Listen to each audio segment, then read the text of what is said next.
ॐ भूर्भुवः स्वः तत्सवितुर्वरेण्यं भर्गो देवस्य धीमहि धियो यो नः प्रचोदयात् ॐ शान्ति शान्ति शान्तिः. Namaste my dear friends, this is video number 31 on Gospel of Sri Ramakrishna Parmahamsa. This video starts with chapter number 29, Master's Divine Madness. Oh, what a state of mind I passed through! I would open my mouth, touching, as it were, heaven and the netherworld with my jaws and utter the word Ma. I felt that I had seized the mother like a fisherman dragging fish in his net. Let me recite a song. This time I shall devour the utterly Mother Kali, for I was born under an evil star, and one so born becomes, they say, the eater of his mother. Thou must devour me first, or I myself shall eat thee up. One or the other it must be. I shall besmear my hands with black, and with black my face. With black I shall besmear the whole of my body, and when death seizes me, with black I shall besmear his face. O mother, I shall eat thee up, but not digest thee.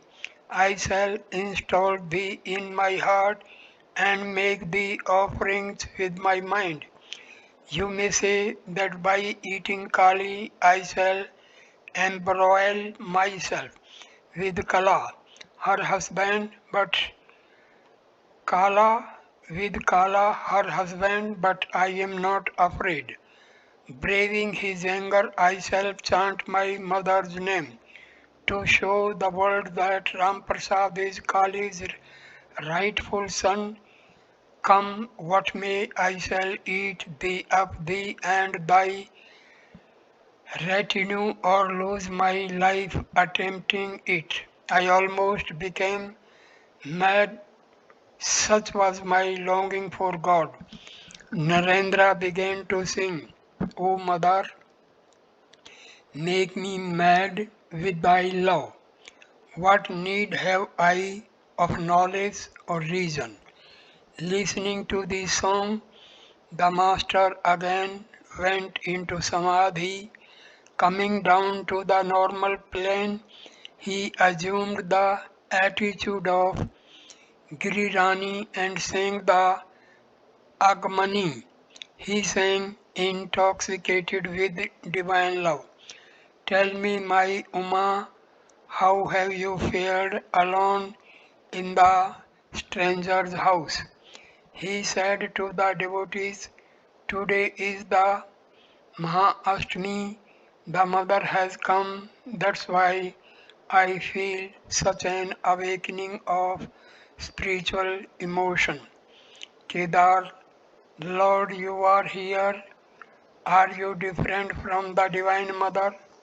Sri Ramakrishna looked in another direction and sang in an absent-minded mood, Oh friend, I have not found him yet whose love has driven me mad.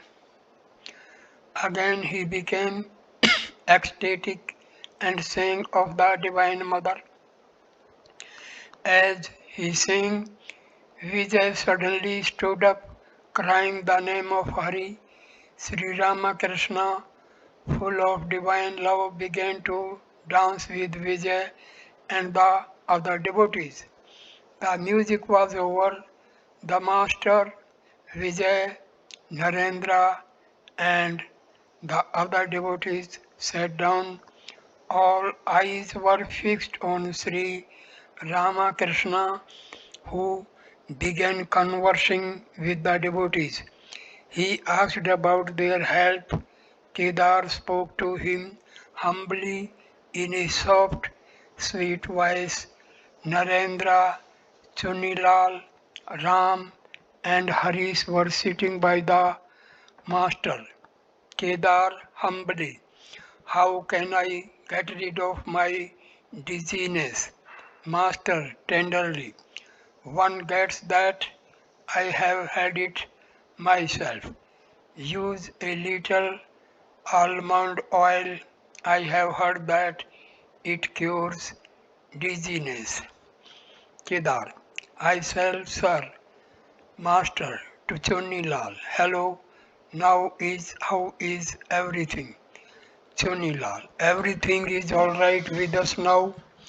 Balram Babu and Rakhal are well at Vrindavan. Master, why have you sent so many sweetmeats to Harish? Wait a day or two before coming to Dakshineswar. You are not well. You may fall ill again there. To Narayan tenderly, sit here, sit by me. Come to Dakshineswar tomorrow and have your meal there. Pointing to M, come with him to M. What do you say? M wanted to accompany Sri Ramakrishna to Dakshineswar that very day. He became thoughtful. Surendra stood near Sri Ramakrishna. He was in the habit of drinking and often went to excess. This had worried the master greatly, but he had not asked Surendra to give up drinking altogether. He had said to him, look here, Surendra, whenever you drink wine, offer it beforehand to the Divine Mother. See that your brain doesn't become clouded and that you don't reel. The more you think of the Divine Mother, the less you will like to drink. The Mother is the giver of the bliss of divine inebriation. Realizing her, one feels a natural bliss. The Master looked at Surendra and said, you have had a drink. With these words he went into Samadhi. It was dusk. Regaining partial consciousness, the Master sang, behold my mother playing with Shiva, lost in an ecstasy of joy, drunk with a draught of celestial wine. She reels and yet she does not fall. Then he chanted the name of Hari, clapping his hands occasionally. In a sweet voice he said, Hari, Hari, O mind, chant the name of Hari, sing the name of Hari. Then he chanted, Rama, Rama, Rama, Rama. Now the master began to pray, O Rama, O Rama, I am without devotion and austerity, without knowledge and love. I have not performed any religious rites. O Rama, I have taken refuge in thee. I have taken shelter at thy feet. I do not want creature comforts. I do not seek name and fame. O Rama, I do not crave the eight occult powers. I do not care for 100 occult powers. I am thy servant. I have taken refuge in thee. Grant, O Rama, that I may have pure love for thy lotus feet, that I may not be deluded by thy world bewitching Maya. O Rama, I have taken refuge at thee. As the master prayed, all eyes were turned towards him. Hearing his piteous voice, Few could restrain their tears. Ramachandra Datta came in and stood near him. Master, where have you been, Ram? Ram, I was upstairs, sir. Ram had been making arrangements for feeding the devotees on the roof of the house. Master, to Ram with a smile, is not it better to stay down below than to be high up? Water accumulates in low and but flows down from a high mound. Ram with a smile, that is true, sir. Supper was ready on the roof. Sri Ramakrishna and the devotees were taken there and sumptuously fed. Later, the master went to Adhar's house with M. Niranjan and others. The Divine Mother was being worshipped there. It had been Adhar's earnest prayer that on this sacred day Sri Ramakrishna might bless his house with his presence. Monday, September 29, 1884. It was the third day of the Durga Puja. The master had been awake in his room at Dakshineswar since early morning. The morning worship in the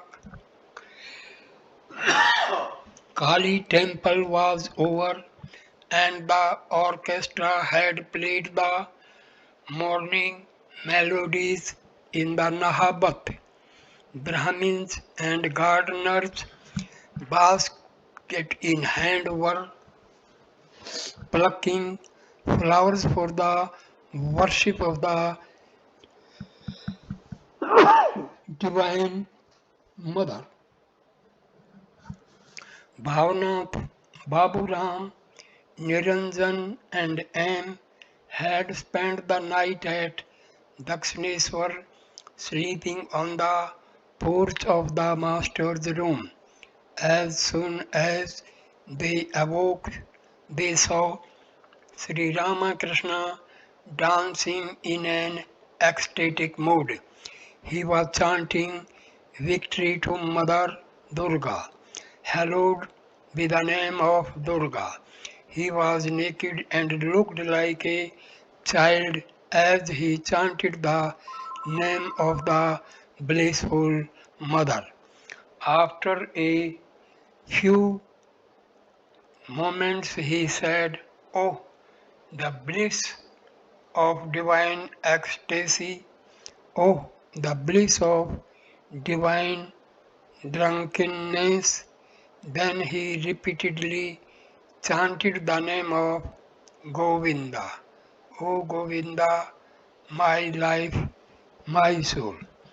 The devotees sat on their beds and with unwinking eyes watched Sri Ramakrishna's spiritual mood. Hajra was living at the temple garden.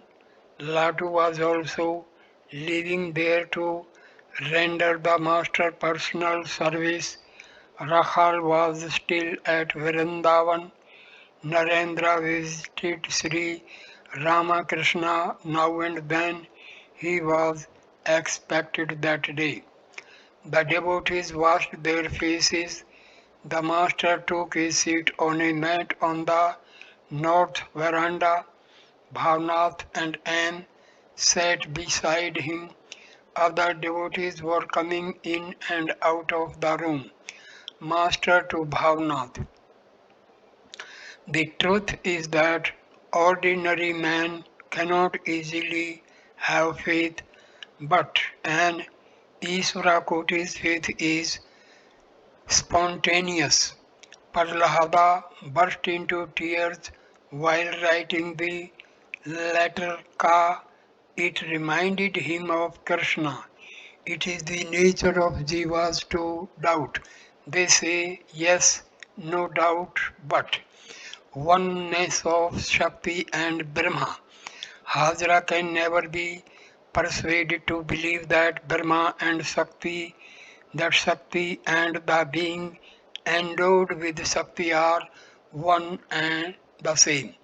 When the reality appears as creator, preserver, and destroyer, we call it Shakti. When it is inactive, we call it Brahma. But really, it is one and the same thing, indivisible. Fire naturally brings to mind its power to burn, and the idea of burning naturally brings to mind the idea of fire. It is impossible to think of the one without the other. So I prayed to the Divine Mother, O Mother, Hajra is trying to upset the views of this place. Either give him right understanding or take him from here. The next day he came to me and said, yes, I agree with you. He said that God exists everywhere as all pervading consciousness. Bhavnath smiling. Did, did what Hazra said really make you suffer so much? Master, you see, I am now in a different mood. I can't shout and carry on heated discussions with people. I am not in a mood now to argue and quarrel with Hazra. Herda said to me at Jadoo Malik's garden house, Uncle, don't you want to keep me with you? No, I said, I am no longer in a mood to get into heat, heated arguments with you.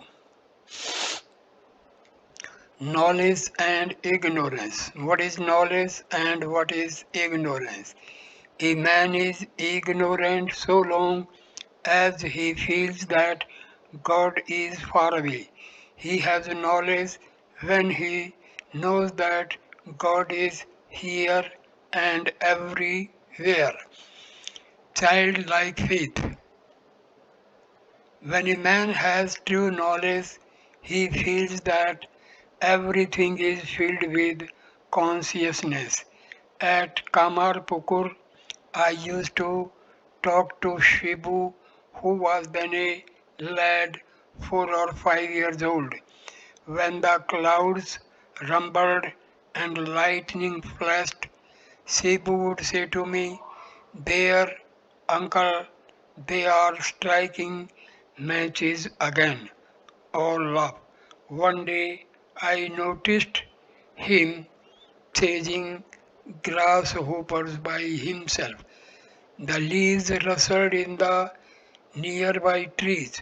Hush, hush, he said to the leaves, I want to catch the grasshoppers. He was a child and saw everything throbbing with consciousness. One cannot realize God without the faith that knows no child, the simple faith of a child. Ah, what a state of mind I passed through. One day something bit me while I was sitting in the grass. I was afraid it might have been a snake and I did not know what to do. I had heard that if a snake bites you, again immediately after its first bite, it takes back its own venom. At once I set out to discover the hole so that I might let the snake bite me again. While I was searching, a man said to me, what you are doing? After listening to my story, he said, but the snake must bite in the very same place it has bitten before. Thereupon I went away. Perhaps I had been bitten by a scorpion or some other insect. I had heard from Ramlal that the autumn chill was good for one's health.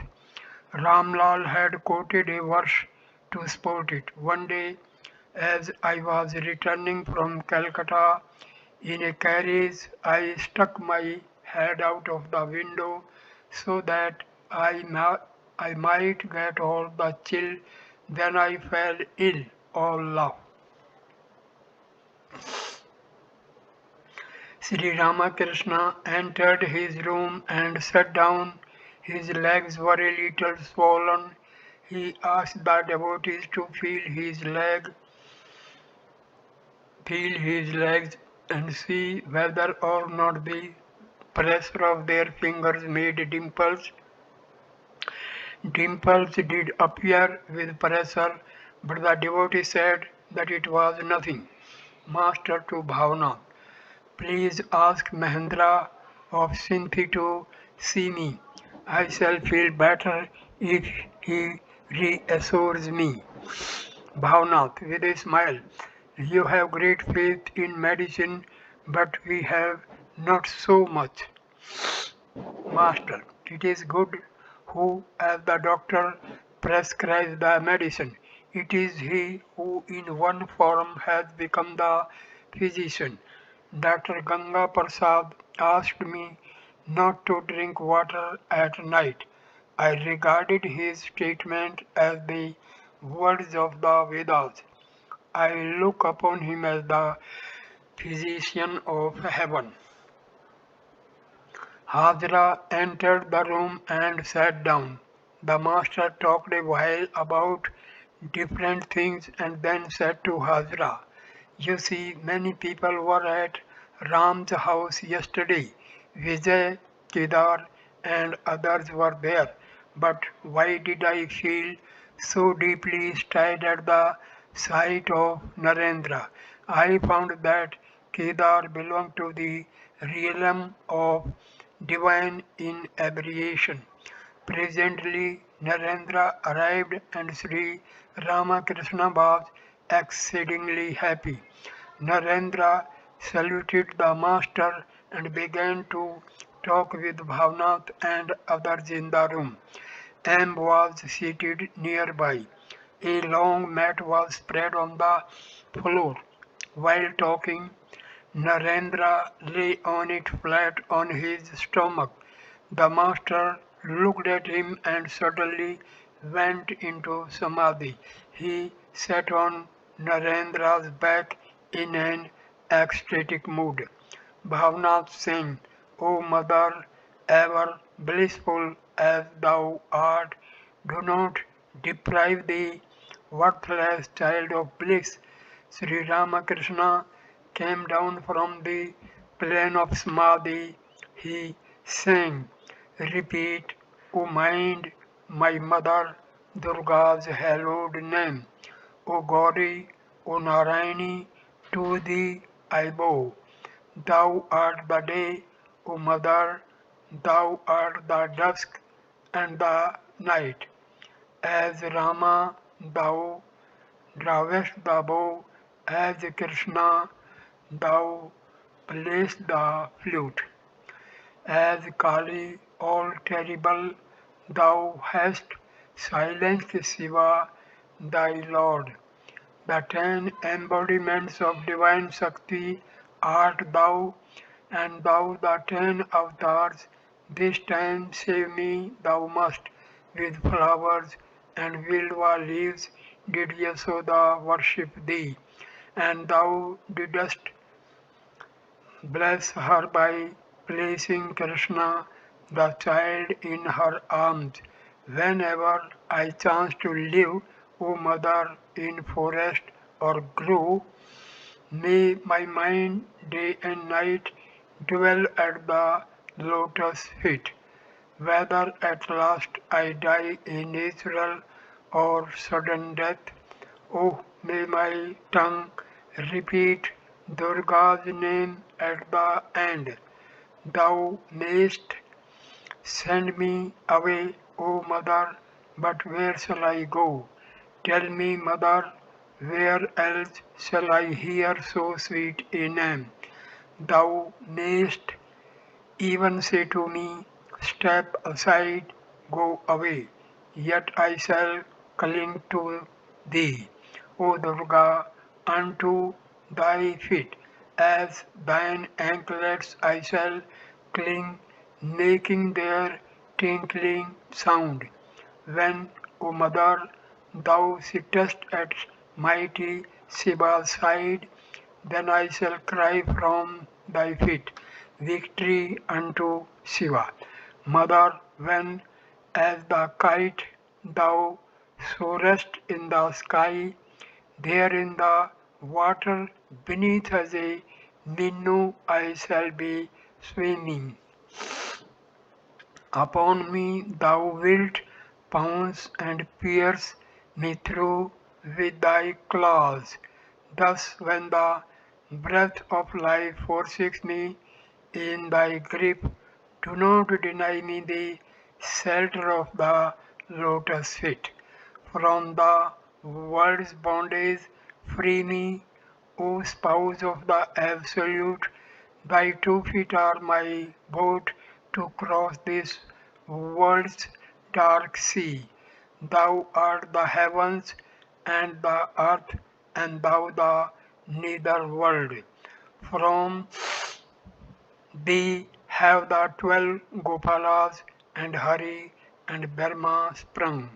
Whoever treads the path repeating Durga, Durga, Shiva himself protects with his almighty trident. Hazra was sitting on the northeast veranda counting the beads of his rosary. The master went and sat in front of him, taking the rosary in his own hands. Master, to Hazra, you see, I cannot use the rosary. No, perhaps I can. Yes, I can with my left hand, but I cannot repeat the name of God with it. With these words, Sri Ramakrishna tried to perform a little japa, but hardly had he begun when he went into samadhi. He sat in that state a long time, still holding the rosary in his hand. The devotees looked at him with wonder in their eyes. Hajra also watched the master without uttering a word. After a long time, Sri Ramakrishna regained consciousness of the outer world and said that he was hungry. He often said such things to bring his mind down to the normal plane. M was going to bring something for him to eat. The master said, no, I shall first go to the Kali temple. He went across the cement courtyard towards the Kali temple. On the way, he bowed with folded hands to the 12 Shiva temples. On the left was the temple of Radha Kanta. He went there first and bowed before the image. Then he entered the Kali temple and saluted the mother. Sitting on a carpet, he offered flowers at the mother's holy feet. He also placed a flower on his own head. While returning from the temple, he asked Bhavnas to carry the green coconut offered at the temple and the Charnamrita. Coming back to his room, accompanied by M and Bhavnath, he saluted Hazra, who cried out in dismay, what are you doing, sir? What is this? The master said, why should you say it is wrong? Hazra often argued with the master. declaring that God dwelt in all beings and that everybody could attain Brahmajnana through sadhana. He had an exaggerated idea of his own spiritual progress. It was about noon. The gong and the bells announced the worship and offering in the various temples. The Brahmins, the Vaishnavas, and the beggars went to the guest house to have their midday meal. The devotees of the Master were also to partake of the sacred offerings. He asked them to go to the guest house. To Narendra he said, "Won't you take your meal in my room?" "All right, Narendra, and I will eat here." Bhavnath, Baburam, M, and the other devotees went to the guest house. After his meal, Sri Ramakrishna rested a few minutes. The devotees were on the veranda engaged in light conversation. He soon joined them and was happy in their company. It was about 2 o'clock. All were still sitting on the veranda when suddenly Bhavnath appeared in the garb of a brahmachari dressed in an ochre cloth, kamandalu in hand, his face beaming with smiles. Master with a smile. That is his inner feeling. Therefore he has dressed himself as a brahmachari. Narendra, he has put on the garb of a brahmachari. Let me put on the garb of a tantric worshipper. Hajra, then you will have to follow the tantric rituals with women, wine, and so on. Sri Ramakrishna did not encourage the conversation. Indeed, he made fun of it. Suddenly, the master began to dance in an ecstatic mood. He sang, "Mother, thou canst not trick me any more, for I have seen thy crimson lotus feet." The master said, "Ah, how wonderfully Raj Narayan sings about the Divine Mother. He sings and dances that way. The music of Nakur Acharya at Kamar Pukur is also wonderful. Ah, how beautiful his singing and dancing are." A sadhu was staying at the Panchavati, but he was a hot-tempered man. He scolded and cursed everyone. He came to the master's room wearing wooden sandals and asked the master, "Can I get fire here?" Sri Ramakrishna saluted him and stood with folded hands as long as he remained in the room. When he had left, Bhavnath said to the master with a laugh, "What great respect you showed the sadhu." Master smiling, "You see, he too is Narayana, though full of tamas. This is the way one should please people who have an excess of tamas. Besides, he is a sadhu." The devotees were engaged in a game of Golok Dham. Hazra joined them. The master stood by, watching them play. M and Kishori reached heaven. Sri Ramakrishna bowed before them and said, "Blessed are you two brothers." He said to M aside, "Don't play any more." Hazra fell into hell. The master said, "What is the matter with Hazra?" Again, no sooner had Hazra got out of hell than he fell into it again. All burst into laughter. Latu, at the first throw of the dice, went to heaven from earth. He began to cut capers of joy. See Latu's joy, said the master. He would have been terribly sad if he had not achieved this. Aside to the devotees, this too has a meaning.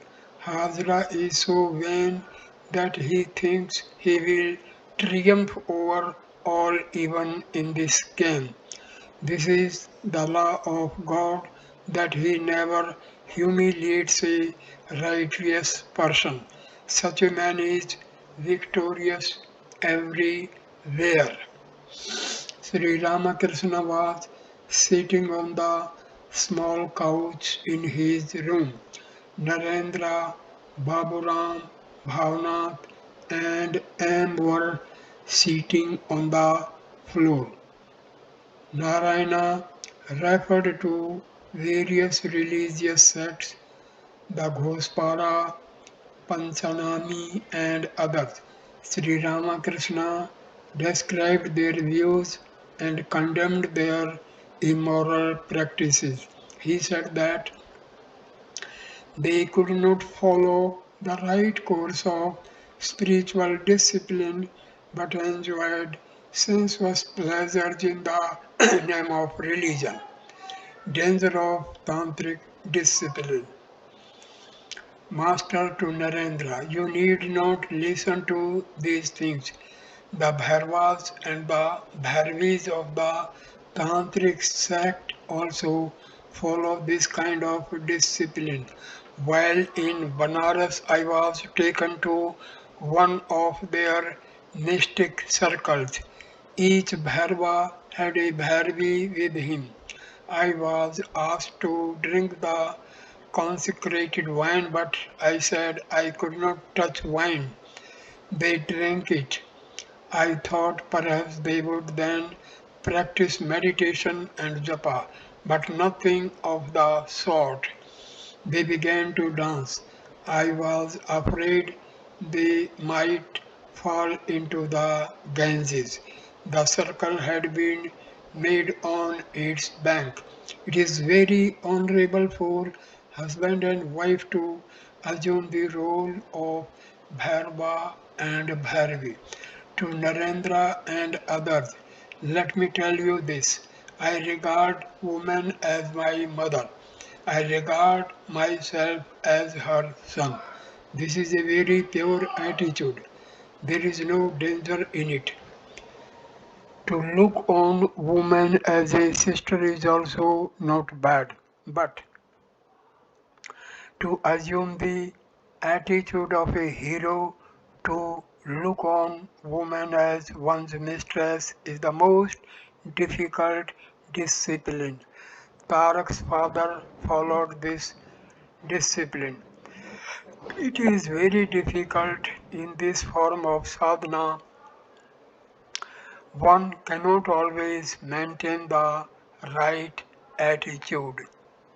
There are various paths to reach God. Each view is a path. It is like reaching the Kali temple by different roads, but it must be said that some paths are clean and some dirty. It is good to travel on a clean path. Many views, many paths, and I have seen them all. But I do not enjoy them anymore. They all quarrel. Master's inner experiences. No one else is here, and you are my own people. Let me tell you something. I have come to the final realization that God is the whole and I am a part of it. That God is the master and I am his servant.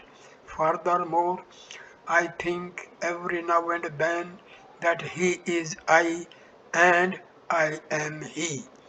The devotees listened to these words in deep silence. Bhavnath humbly, I feel disturbed if I have a misunderstanding with someone, I feel that in that case I am not able to love all. Master, try at the outset to talk to him and establish a friendly relationship with him. If you fail in spite of your efforts, then don't give it another thought. Take refuge in God, meditate on Him. There is no use in giving up God and feeling depressed from thinking about others. Bhavnath. Great souls such as Christ and Chaitanya have admonished us to love all beings. Master, love you must, because God dwells in all beings, but salute a wicked person from a distance.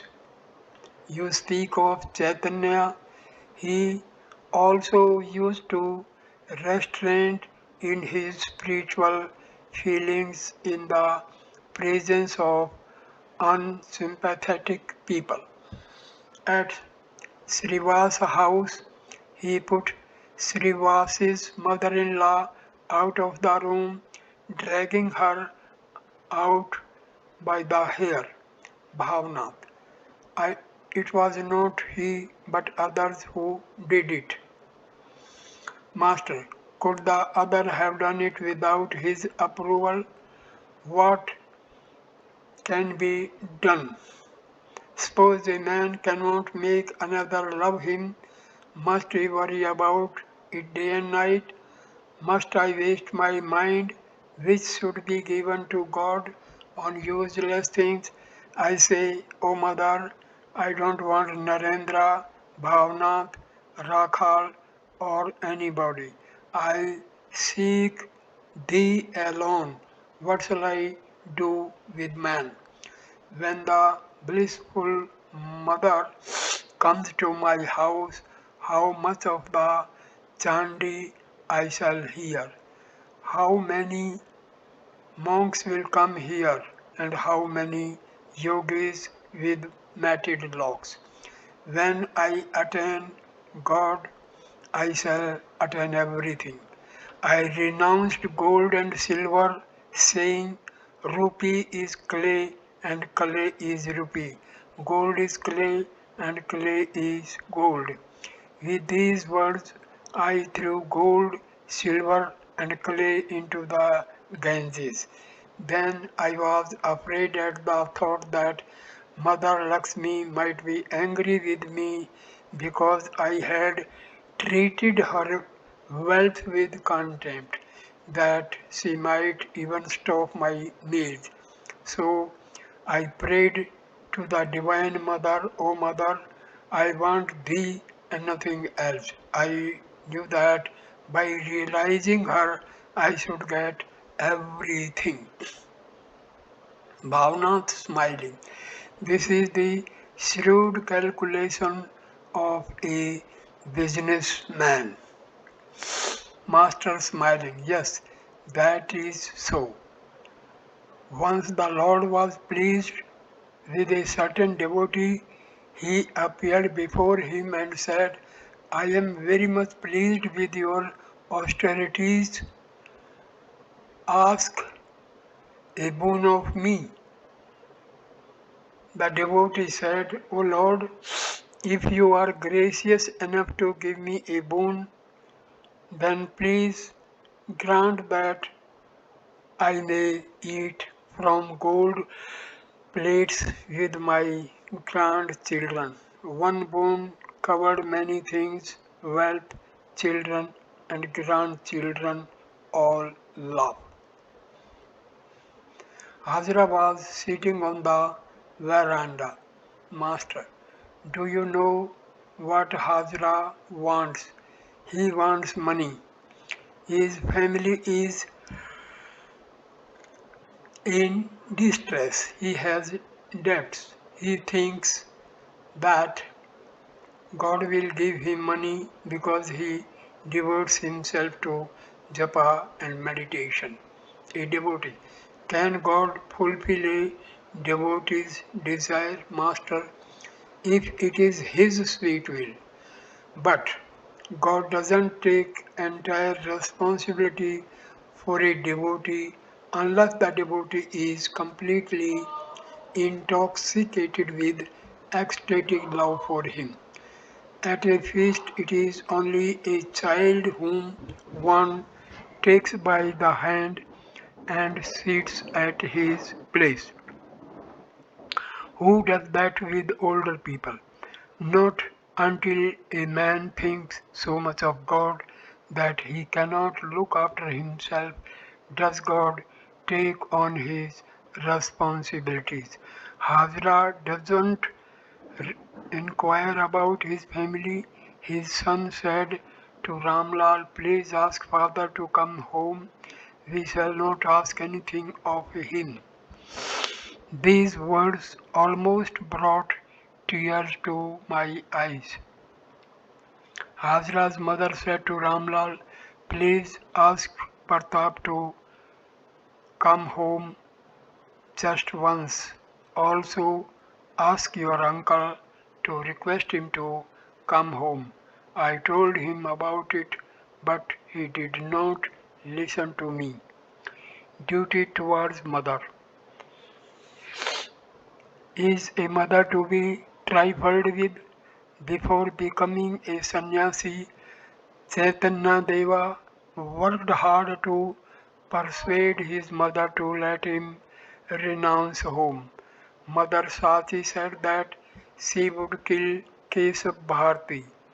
Chaitanya Deva did his utmost to persuade her. He said, Mother, I shall not renounce home if you won't let me. But if you compel me to lead a householder's life, I shall die. And mother, even if I go away as a sannyasi, you will be able to see me whenever you desire. I shall stay near you. I shall see you every now and then. Only when Chaitanya explained it to her, thus did she give her permission. Narada could not go to the forest to practice austerity as long as his mother was alive. He had to take care of her. After her death, he went away to realize God. When I went to Vrindavan, I felt no desire to return to Calcutta. It was arranged that I should live with Gangama. Everything was settled.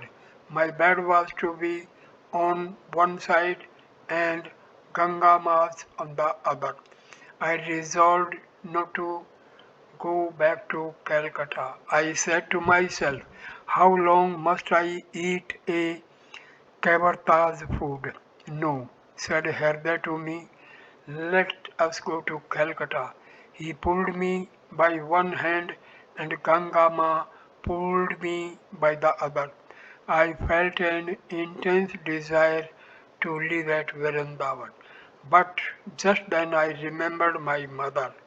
That completely changed everything. She was old. I said to myself, my devotion to God will take to its wings if I have to worry about my mother. I would rather live with her.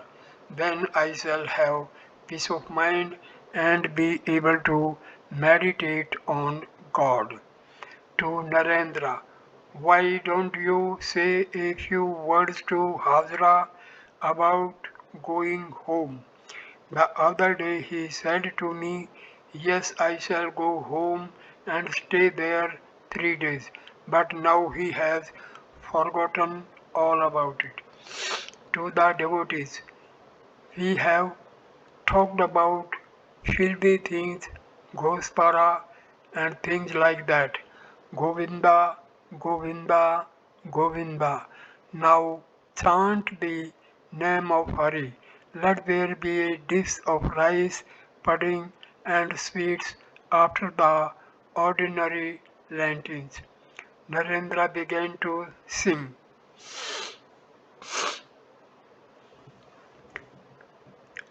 Fasten your mind, O man, on the primal Purusha, who is the cause of all causes, the stainless one, the beginningless truth.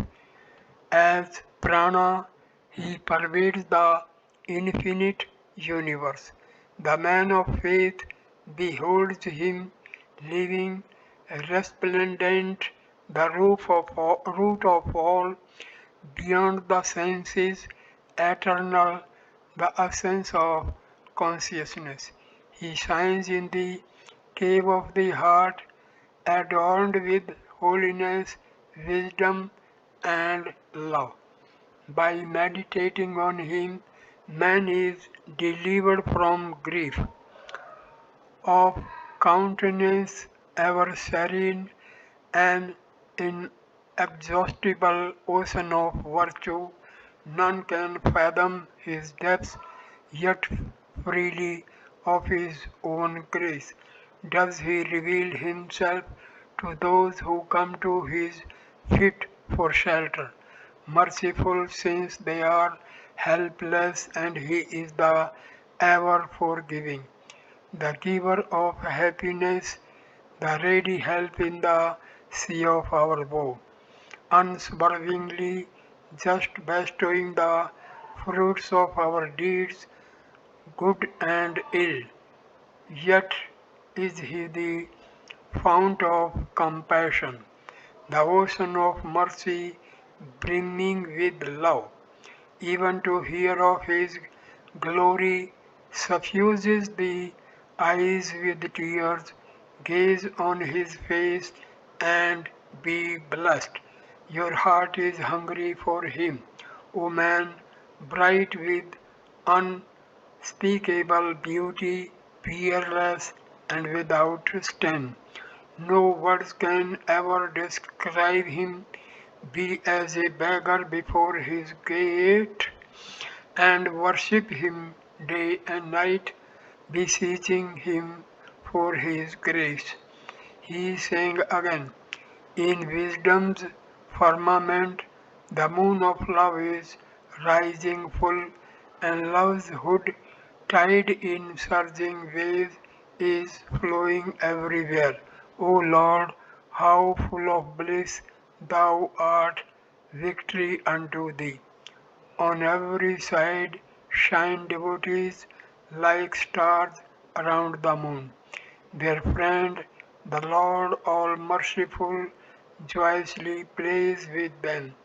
Behold, the gates of paradise today are open wide. Sri Ramakrishna was dancing in a circle. The devotees joined him. They all sang and danced. Their bliss was indescribable. The Master sang about the Divine Mother. Behold my mother playing with Shiva, lost in an ecstasy of joy. Sri Ramakrishna was highly pleased because M had joined in the music. He said to M with a smile, the atmosphere would have been more intense with divine fervor if a drum had accompanied the music and played tak tak tadhina, dak dak dadhina. It was dusk when the kirtan was finished. Wednesday, October 1, 1884. Master at Adhar's house. Sri Ramakrishna had set out from Dakshineswar for Adhar's house in Calcutta. Narayan and Gangadhar were with him.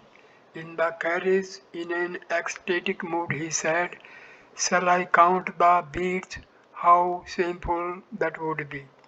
This emblem of Shiva has sprung from the bowels of the earth. It is self-created and not set up by man's hands. They arrived at Adhar's house where many devotees, including Kedar, Baburam, and Vijay, had assembled. Vaishnavacharan, the musician, was present. At the master's behest, Adhar heard Vaishnavacharan's music daily after his return from the office. When the master entered Adhar's drawing room, the devotees stood up to receive him. Kedar and Vijay saluted him, and the master asked Narayan and Babaram to salute Kedar and Vijay. He asked Kedar and Vijay to bless Narayan and Baburam that they might have devotion to God. Pointing to Narayan, he said he is utterly guileless. The eyes of the devotees were fixed on the two boys. Master to Kedar and the other devotees. It is good that I have met you all here.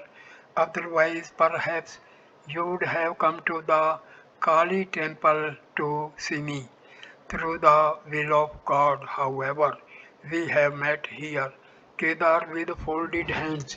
The will of God, it is all your will. Sri Ramakrishna smiled. Vaishnavacharan began a kirtan about Radha and Krishna. When the music was nearing its end, with the union of Radha and Krishna, the master began to dance with ecstatic fervor. The devotees danced and sang around him. After the music, they all sat down. The master said to Vijay, referring to Vaishnava Charan, he sings very well. He asked the he asked the musician to sing the song about Sri Chaitanya, beginning with the line, "The beautiful Gauranga, the youthful dancer, fair as molten gold." When the song was over, the master asked Vijay, "How did you like it?" Vijay, "Wonderful." Sri Ramakrishna also sang a song about Sri Chaitanya and joined him. Then Vaishnavacharan sang another song. "O my flute, sing Hari's name. You cannot know the highest truth. Without Lord Hari's grace, His name removes our bitter grief. Repeat the name of Hari, then repeat Sri Krishna's holy name. If He bestows His grace on me, no longer shall be afraid of this unfriendly world. Sing then Lord Hari's name, my flute. Our only treasure is His name." Govinda says, "Behold, my days are passing by in vain. In the world's deep and shoreless sea, oh, let me not be drowned." Vaishnavacharan sang again, this time about Mother Durga. O tongue, always repeat the name of Mother Durga. Whom but you, Mother Durga, will save you in distress. The mother and the musician sang again. Master and the musician sang again and again the following lines from the song. The moving and the unmoving, the gross and the subtle art thou, creation and preservation art thou, and the last dissolution, thou art the primal root of this manifold universe, the mother of the three worlds, their only Saviour art thou. Thou art the Shakti of all, and thou thine own Shakti too. Kedar and several devotees stood up. they were about to return home, Kedar saluted the master and bade him goodbye. Master, should you go away without bidding Adhar goodbye? Would not that be an act of discourtesy, Kedar? When God is pleased, the world is pleased. You are staying, so in a sense, we are all staying. I am not feeling well. Besides, I am a little nervous about my social conventions. Once before, I had trouble with our community. Vijay, pointing to the master, should we go away and leave him here? Just then Adhar came in to take the master to the dining room, for the meal was ready. Sri Ramakrishna stood up and said, addressing Kedar and Vijay, come with me. They followed him and partook the dinner together with the master, together with the other devotees. After dinner, they all returned to the drawing room where the devotees sat around the master. Kedar said to him with folded hands, please forgive me for hesitating to eat here. Perhaps the thought had come to his mind that he should not have hesitated, since the master himself had no scruples about eating at Adhar's house. Kedar worked at Dhaka. Many devotees brought offerings of sweets and other food for him. Referring to this, Kedar said to the master, people want to give me food. What should I do? Lord, what is your command in this matter? Master, one can eat food even from an untouchable if the untouchable is a devotee of God. After spending 7 years in a God intoxicated state at Dakshineswar, I visited Kamarpukur. Oh, what a state of mind I was in at that time. Even a prostitute fed me with her own hands, but I cannot allow that now. Kedar was about to take his leave. Kedar in a low voice, Lord, please transmit power to me. Many people come to me, what do I know? Master, everything will be alright. One gets along well if one is sincerely devoted to God. Yogendra, the editor of a Bengali paper, the Bangavasi, entered the room. The conversation turned to the personal God and God without form. Master, God has form, again he is formless. How many aspects he has. He cannot comprehend him. Why should we say that God is formless only? Yogendra, that is the one amazing thing about Brahman's mouth. Even when, even even a boy 12 years old sees God as formless. The members of the Adi Samaj do not object very much to God with form. They are allowed to attend ritualistic worship if it takes place in respectable families. Master smiling, how nicely he has put it. Even a boy sees the formless God. Adhar Shivnath Babu does not believe in God's form. Vijay, that is his mistake, pointing to the master, as he says, the chameleon assumes different colors, now this color, now that. Only the man who lives under the tree knows the animal's true color. While meditating, I saw images of gods pointing on a canvas. How many gods, how many different things they said. I said to myself, I shall go to the master. He will explain it to all. He will explain it all to me. Master, you saw correctly. Kedar, God assumes forms for the sake of his devotees. Through ecstatic love, devotees seek God with form. Dhruva had a vision of the Lord. He said, why don't you earring move? The Lord said, they will move if you move them. Master, one must accept everything, God with form and God without form. While meditating in the Kali temple, I noticed Ramani, a prostitute.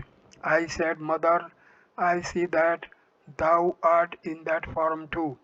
Therefore I say, one must accept everything. One does not know when or how God will reveal himself. The masters sang, a mendicant has come to us, ever absorbed in divine moods. Vijay, God has infinite power. Can he not reveal himself in any form he chooses? Man is a speck of dust and he dares come to a conclusion about God. How amazing! Master, a man reads a little of the Gita, the Bhagavata, or the Vedanta and thinks he has understood everything. Once an ant went to a hill of sugar.